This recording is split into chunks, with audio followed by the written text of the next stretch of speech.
and we had been in treatment in the DC area, and the progress just wasn't, I feel like, like you said, he was stuck. I think that because since he was diagnosed at such a young age, and, then we went through COVID and there was no pressure. One of the things that has always stood out was how accepting you are of Leo and never making him feel that he wasn't doing enough. I had family that didn't understand and just said, oh, he's just shy, he'll grow out of it.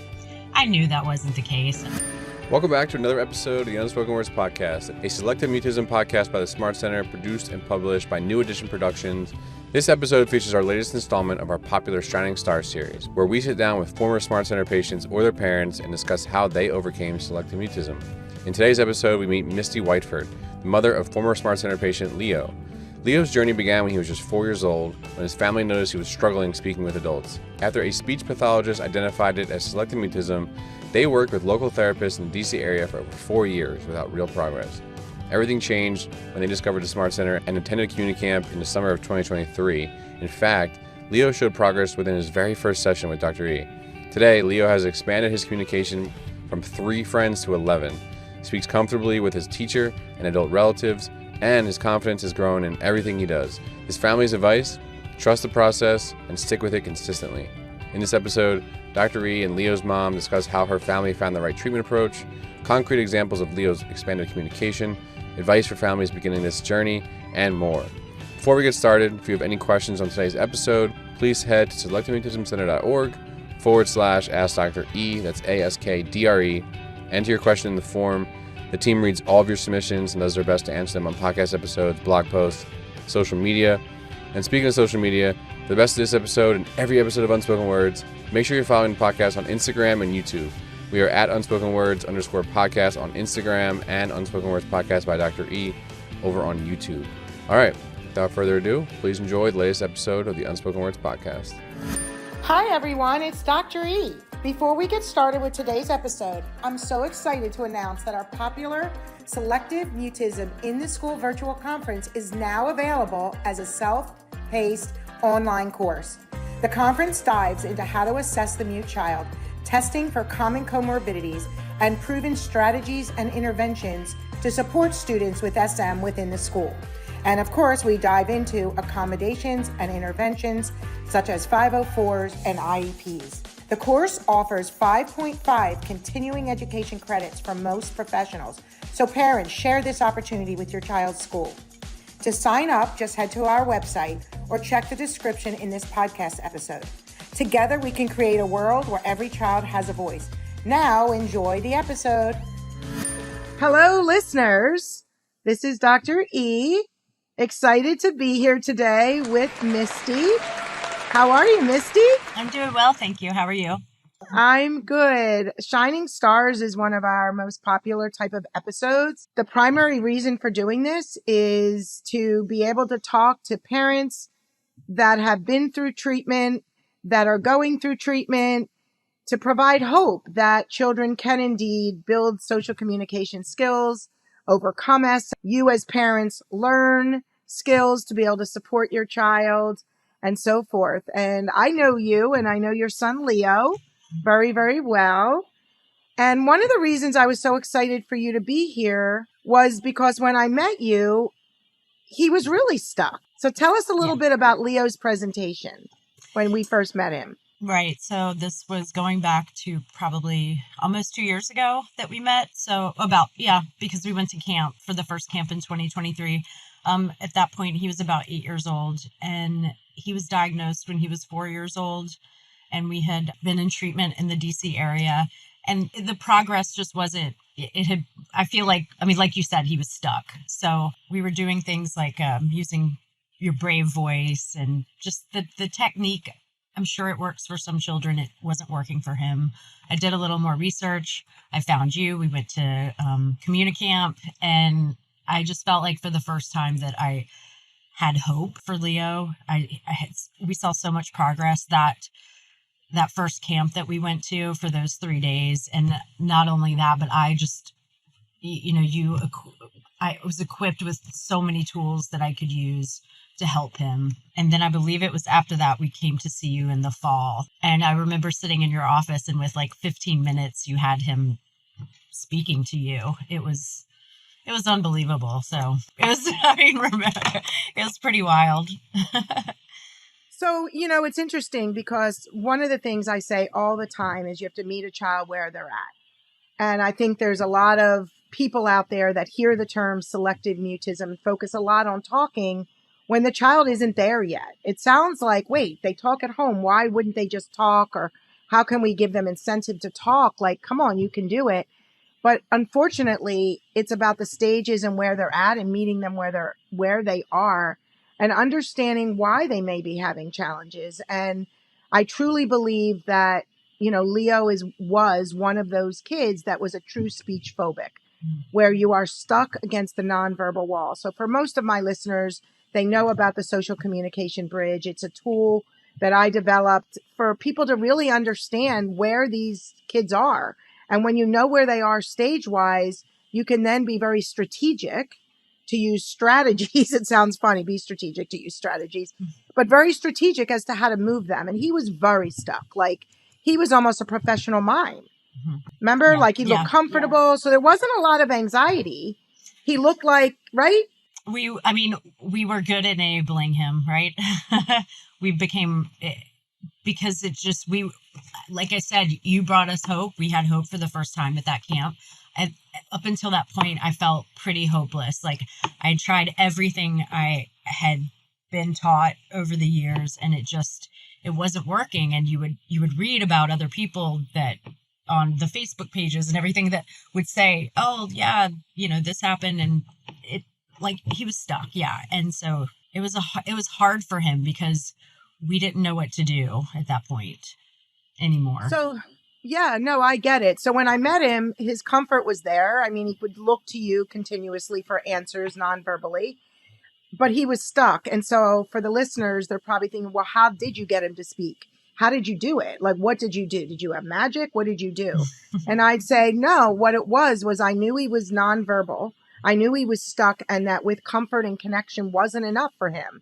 And even when I asked a question and I prompted him to write or prompted him to tell you, he was very resistant. He was stuck. So the ritual sound approach, which is a very, very ritualistic, stepwise, CBT-based approach to help him unlearn his mutism step by step by shaping sounds into words, is an incredibly powerful and viable strategy for kids that are very stuck, very professional mime-like. You've lowered anxiety. They look comfortable. They have friends, maybe. They're able to engage, but they're just not speaking. And no matter what you do, how you do it, when you do it, stuck. So the ritual sound approach is something I developed to be able to unlearn that conditioned mutism by going from nonverbal and utilizing the transitional stage of communication by shaping sounds into words. And he was perfect for that. Yeah. He gravitated to it. And what was very interesting or very wonderful about Leo is he wanted help desperately. Yeah. So tell us about that. Like, you came to me and it wasn't a resistant 8 or 9 year old. He was like, I want help. I'm stuck. Yeah. And just to go back on the method, and I think with the prop, because in the beginning we were using the feather, and that was huge for him. So even when we came back home and started, applying all the tools, having that feather with him, adding people to the club, the feather was really important in the beginning. And then, over time, he was able to transition out of using the prop. But anyway, so I think that because since he was diagnosed at such a young age, and, then we went through COVID and there was no pressure, right? COVID was a dream for a kid with SM. Like, you just stay inside, right? So I think, like, as he got older, we were able to communicate about it more, right? You could talk to him the older he got, and he did it. He wanted to. He's a very social kid. That's the funny thing about it, right? He's so socially outgoing once he has his, like, that adds kids to the club. And I tell some of his friends now, like, he's the loudest kid of all of the friends, which is hard to believe, but he is once he gets there. But he just, he expressed how much he did want to talk to more than just one or two friends. Adults, girls in his class, not so much, right? But the friends, Not till it's he gets a definitely little there. older, will the girls, you know? Yeah, but the kids, I mean, he just wanted to go out there and play basketball with a bunch of kids. And I mean, that's really the big thing, which we later found basketball was the kind of the gateway we used into that. Yeah, so there's a lot of stuff here. There's a lot to talk about. First of all, when you brought up the feather, one of the things we'll add to the show notes is a handout on the ritual sound approach. It is unique in the sense that it needs to work for that particular child. And for Leo, you know, when we're showing him step by step by step, taking sounds and shaping them into words, you have some listeners that are like, wait a minute, my kid's 13 years old. There's no way he's going to blow a feather. And what I would say to that parent, the first part of treatment is helping them understand the bridge, where they are, and respecting their space and knowing where they're at, not saying, well, look, you're not verbal. Here's what we need to do to get you verbal. It's, hey, this is really hard. This is really scary. I get it. And helping them understand their feelings. So a big part of what we did, and it started at camp, whether we did it through camp or individual care, is helping him understand his feelings, helping him understand the bridge. He was very instrumental in putting himself on the bridge and seeing where he is, and step by step by step. And the first step for the sounds to words approach or ritual sound approach, and we do this with adults that are stuck. We work with an adult. Dr. Jenna worked with an adult I guess it was a week ago, that came in, flew in, had been mute for 6 years. Wow. And that sounds to words to unlearn that condition mutism does work. And so for Leo, holding that feather was almost like a security. And so the first step for him was focusing on that prop. And I have a lot of kids just holding something as they start to do it, to bridge up and shaping sounds, whether it's blowing feathers, shaping sounds, you know, using wah, ha, so, you know, again, I want our listeners to understand what it is, not so much the specific steps that Leo took, because some kids will do it in different ways, and Leo needed that feather. But what was wonderful is we knew that, and we helped him be empowered by that. And he wanted the help, and he wanted his friends to be part of this. And some kids don't, so we have to start with adults, and we have to start slowly. But one of the reasons Leo was so open and so willing is because you are such a supportive mom. You know, when I think back on working with you and knowing who you are, one of the things that has always stood out was how accepting you are of Leo, and never making him feel that he wasn't doing enough, that you really always did meet him where he was, not expecting him to do more. The problem was you didn't know what to do. And so what happens is parents don't know. This isn't their expertise. So you need to work with someone, whomever it may be, that you feel this is making sense. You have always been the most supportive mom, and he feels that. And when a child feels that you're meeting them where they are, not that you don't love them, because we have parents saying, my child won't talk to me about it. I get that. But part of it is, where are you at in this process comparison to where is your child? Are you all the way up and you need to speak, you got to speak, but your child is back in the, like, I just can't do it. Like, I'm locked in here. I can't do it. And you have, like, testimonial to you is what a wonderful, supportive, understanding mom you are. So I know I say it to you a lot, but you really, really are. Thank you. I appreciate that. Yeah, you are. And he feels that. And he trusts you. Well, it's real. And I could see how difficult it was, and people that don't understand it, I mean, it didn't matter, I mean, I had family that didn't understand and just said, oh, he's just shy, he'll grow out of it. I knew that wasn't the case. I mean, I was a shy kid. I have an older son who was a shy kid, and we grew out of it, It was different. So it's about functioning, right? Yeah. He wasn't functioning. Correct. He couldn't function. I mean, if you're going to school and you can't participate in school, I don't care if it's kindergarten or whatever, I mean, then it's a problem. So, and for the most part, everyone has been incredibly supportive and understanding on this journey, so to speak. And he feels that. And one thing that we did and worked really hard on, and I love that you touched on it, was finding an area, like what we talk about comfort, we talk about connection. He had that. He had that prerequisite with a number of kids, but was stuck. Mm-hmm. But what we needed to do was help build his overall confidence. And one way we did that was taking an area of interest and skill, basketball, and really went with it. So talk to our listeners about how you supported that interest. Well, I mean, so he was already playing basketball, but and I guess you could play basketball without having to talk, right? I mean, he did it for a couple of years when he was little, first, second grade, but he wasn't even doing like nonverbal signals, like hey, pass to me. Like, you don't have to say, hey, pass the ball to me, but you could wave your hands.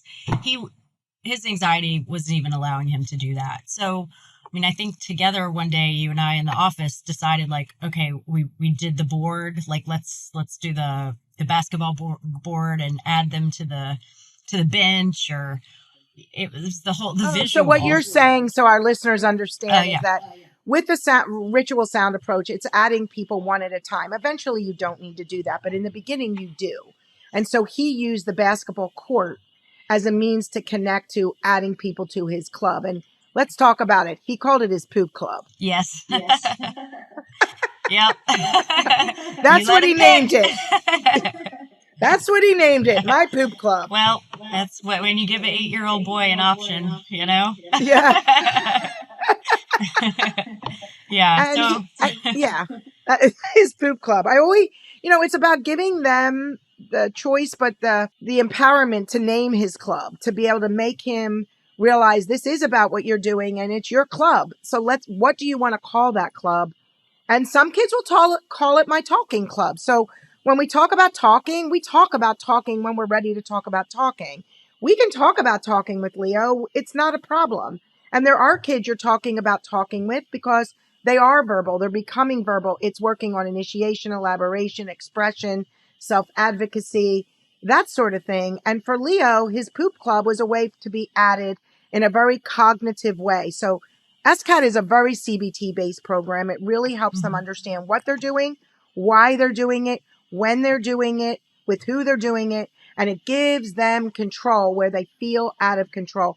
Wouldn't you say that control aspect is such a big part for him? Yeah, I mean, that's what I was going to say, is like, just by allowing, when we were in your office and you said pick a word, giving him the ownership, I think, and that control over it, that's huge for him. And, I mean, most kids need structure, right? We all need structure, but he really, with the visual of the board and us, making the board together, and him calling the word, or, him choosing the word poop, it was he could have that ownership and that control, and I think that was important for him.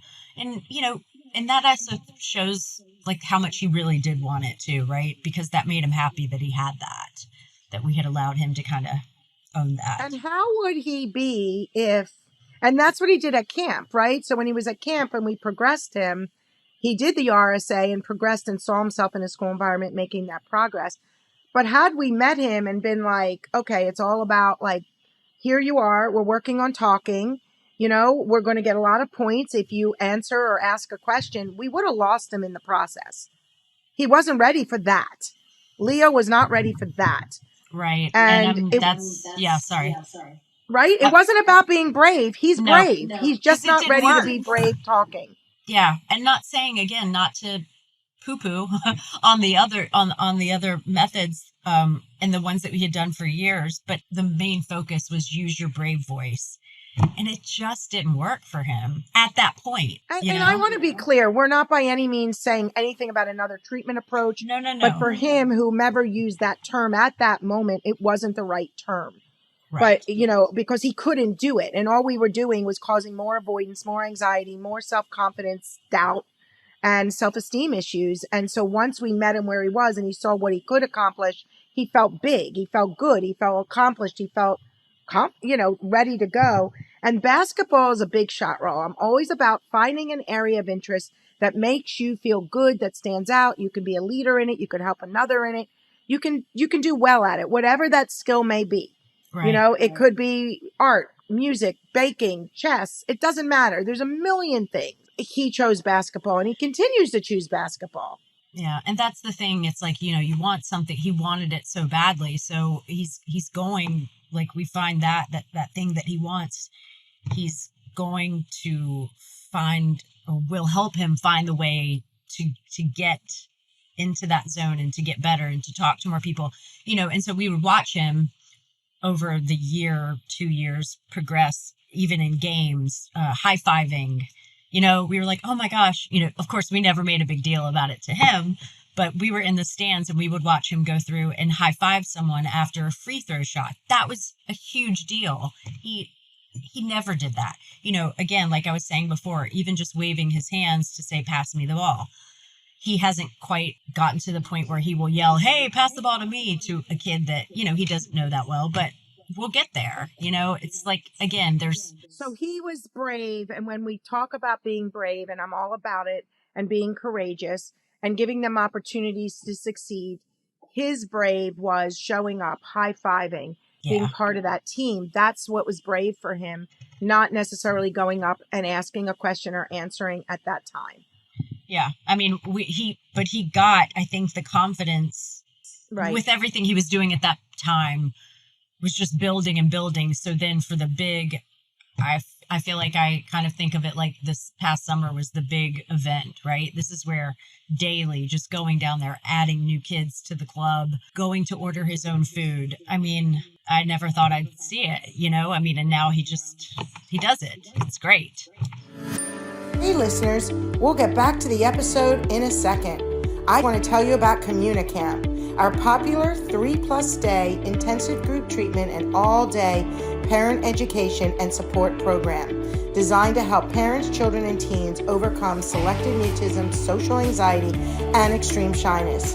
Over 3+ action-packed days, your child or teen will engage in immersive activities guided by expert clinicians that build confidence and communication skills in a supportive, fun, and collaborative environment. Spaces are limited and spots book up fast. To learn more, please find Communicamp in this episode's description or head to communicamp.org and complete our interest form, and our team will be in touch.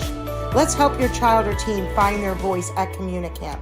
Let's get back to the episode. So when we first met, he was placed on meds. He had by me, he had come to me on meds, and to me, as we've talked about, a very high meds that I didn't love, right? It shows you that meds alone isn't the answer. That it's about, right? Meds can help lower the anxiety if it's really high and very avoidant, as we're working with parents to meet them where they're at and giving them parenting skills to bring them into social communication opportunities. Like I taught you, this is the selective mutism triangle. We worked on PVC, preparing visuals, choices in the real world, charting, knowing what he's doing, how he's doing it. All of that plays a role. Right. But it's about doing the skill work and doing the concrete, accountable, written goals between sessions that makes a difference and made a difference for him. Yeah, that was the huge. Meds, right? Yeah, that was huge, right? So tell us that about was everything. So share, what are you thinking? What are you saying? Well, I mean, I'll just even say for me, just to have like the accountability, when we would come up and then to know that, okay, I'm going to see you again in a month and we have to have this. We have to at least attempt it, right? I'm a stickler. Oh, I know. I was like, I have to.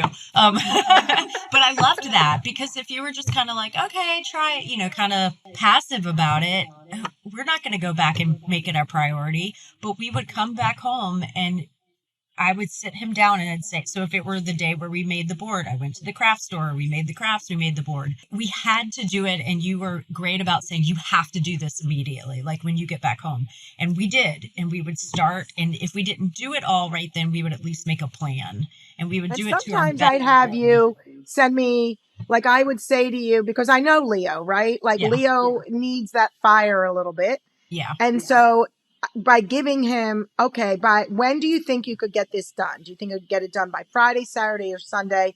Pick a day. So he had the choice, right? I framed it. I gave him the choice. He would say Sunday. I'd say, okay, by Sunday, send me an update on the update form. Let me know. Send me a picture of it so that I know you did it. And then he had that accountability to know I got to get back to Dr. E with, of course, your support by this date. And that helped him stay on task.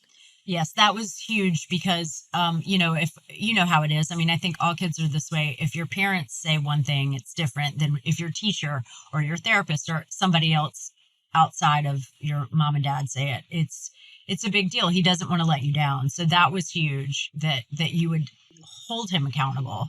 And me too. In a good way. It's the in a great way. Yeah. Well, what I mean is I want our listeners to understand it was about meeting him where he was and giving him attainable goals that we're still work. So Yeah. when we talk about, look, you can't go through life feeling a 0 out of 0 scaries or uncomfortableness.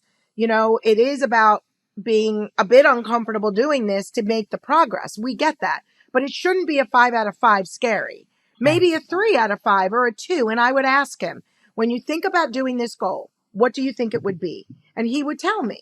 And I say, is that something you think you could accomplish and do? And he trusted the process, and he would, yeah. Or if something was a 5, we'd back it up till it was a 3. Because you can't go through life with zeros, right? But it's about doing it in a way that he could still accomplish it, still make leaps, and then use that as a platform for the next level.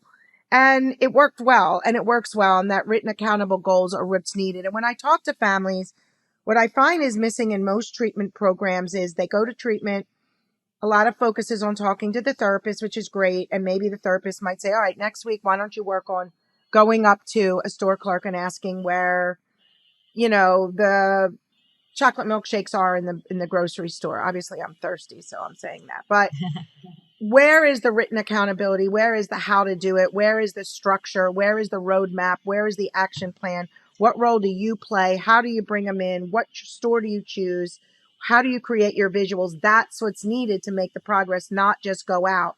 So we've learned that structured step-by-step accountable goals, and you always took it to the next level, which I always love. That's why I was so happy you'd be here, because I think you're such an inspiration. I say it to you, and I'm not just saying it. To me, you're a true inspiration because you work so hard on supporting him and really doing what you need to do. I mean, really, you're a trailblazer. Well, thank you. I appreciate it. I mean, one of the biggest things, like for me, because this is such a parent, child partnership, right? It's not like, oh, you send your kid in to talk to a therapist, you wait out in the waiting room. Like it takes 2, right? I have to be there with him. And, and then I would pass along tools to my husband. He would use them too, because I wasn't always there. So, I appreciate that, but I remember what I was to say. The thing I remember always saying, worrying about the future. And you were like, don't worry about middle school. He's 8, and that helped. And I would always remember that. But when I came to you, I was just so kind of burnt out, and just, I had hope, of course, but it was just something wasn't clicking, something wasn't working. So I couldn't help but not worry about what's going to happen if he's not, if he doesn't improve. And you were right, because what a difference a year made. What a difference 6 months made. I can say, and there's a lot of exposure, right? We're doing a podcast that goes out on Spotify and Apple and all over the internet. People can see, and YouTube and all over the internet, right? We're one of those centers that people come to get resources too, is that there's a lot of exposure in saying it. I've never met a family that I always say bank robber rules, do what I tell you, and it'll work.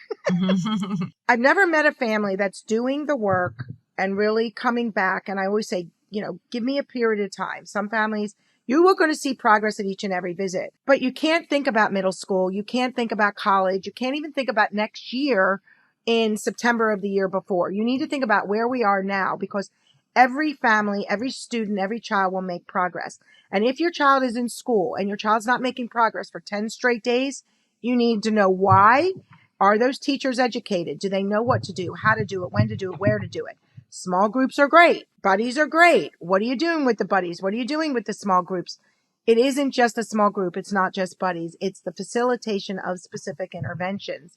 That makes the difference. But every child, and you saw it with the real world, you see it with his club, his poop club, although we haven't been calling it poop club. You see it in all that, right? Right.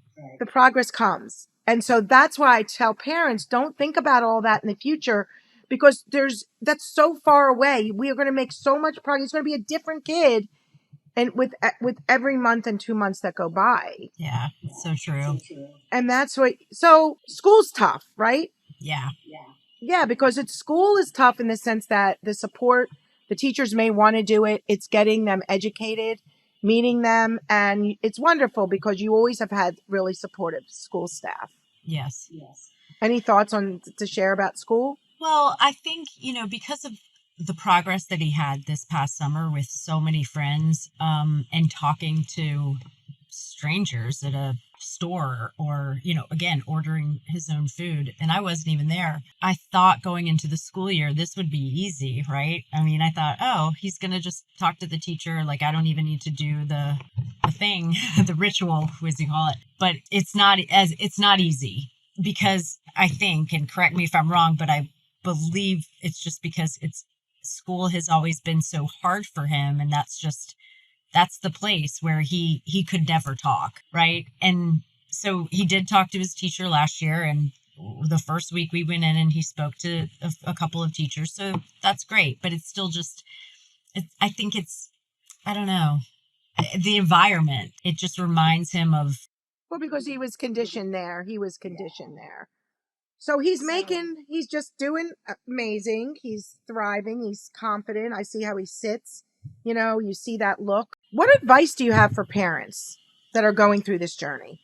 I mean, again, I think the most important thing is to meet them where they're at. I mean, I actually had a conversation with a friend of mine today that had was worried about her child and with some anxiety issues. And, even though SM is very specific, it's still anxiety, right?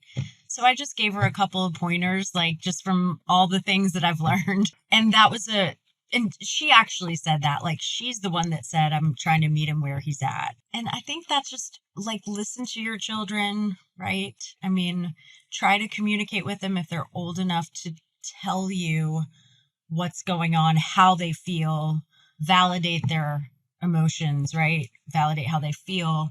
If they're not old enough yet, that maybe they will be soon, where they can talk about it. Sometimes I'd get a little excited and I might add a little pressure, and that doesn't work. That didn't work for him, I should say, right? Then he shuts down. So I tried not to add too much pressure. Look, listen, and learn, right? Yeah.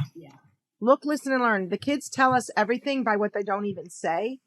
You know what I mean? They really, really do. They really do tell us everything. And I think it's about listening to your children and really respecting them and being very supportive. And you're just such a great mentor to other parents for that, because a lot of parents have these expectations that they want to achieve because they're either embarrassed, they feel bad, they have milestones they want that child to reach. Like, I want my child to be in that, the honors class. I want them to move to the, the higher level this, and I need them to do this. And it's like, wait, stop, pull back. Yeah.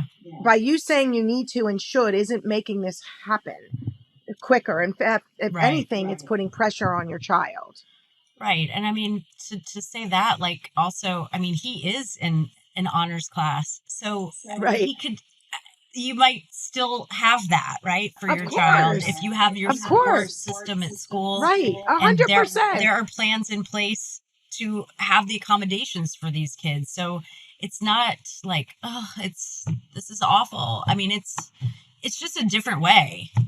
So the goals for the kids, of course, and like you said, he's in honors. I just want to be clear. I'm not telling people they shouldn't be. I'm trying to say that by saying you need to do this to get into the honors, or you need to do that to do this, or whatever, that just puts pressure on children. So it's about how you also speak. I tell families all the time, try to avoid you need to and you should language, and just kind of talk with them and, work. And it's nice when you have an outside therapist or a doctor you're working with, because they can be the one to guide it, and you together are working with the therapist or the doctor to help you, not mommy or daddy saying it sometimes. Yeah. Because that's when kids kind of back up against a wall too. Yeah, for sure. Until you feel that you guys are ready for that. And you guys are great with that. I've always seen how Leo was with you. No, I think this is really helpful. Any last minute comments, thoughts? No, I mean, I'm still, we're still on this journey. He's made so much progress. Thanks to you. It's been awesome. I mean, it really has. And I'm proud. I'm so proud of the work that he has done. And I guess just a message for parents out there. I mean, I think it's what I said before was the first camp I went to. And I remember during the parent panel, I just remember thinking, oh, wow, how that would be wild if I ever we're up there. You know what I mean? You are. And then I did it twice, 3 times now. I mean, yeah, you are on that panel. And that was 2 years ago. So it's not that long. I mean, to me, being on this, it doesn't feel like that long ago. And he's just made so much progress. So I think just like for parents, take a breath. It will happen, but you do have to put the work in for sure. But it's good work, and it's rewarding work. And some families will tell me, with the amount of usage that kids have with texting and phones and devices, instant message, their skills are lacking in general, many kids without even SM. And what a lot of families tell me that of kids that we've worked with is, wow, my child is more communicative, initiative, elaborative than other kids. Their manners are there. They're greeting, because they practice those skills. So right. That's a beautiful thing too. Yeah. So this has really been wonderful. Thank you so much. I'm sure our listeners are going to just so appreciate this. Well, thank you for having me. I appreciate it. I will see you soon, I'm sure. Yes. Thank you for listening to Unspoken Words, a selective mutism podcast hosted by me, Dr. E, and the Smart Center. This episode and all episodes of Unspoken Words is produced by New Edition Productions. Don't forget to submit any questions you have from today's episode using our Ask Dr. E form on our website. Just head to selectivemutismcenter.org/ask-DRE. I'd love to answer your question in a future episode or blog post. Remember, for the best of this episode and every episode of Unspoken Words, please follow the podcast on Instagram and YouTube. We are at Unspoken Words _podcast on Instagram and Unspoken Words by DRE on YouTube. Or join our newsletter for additional SM content. We release new episodes every other Monday at 6 a.m. Eastern Standard Time. We'll see you next time.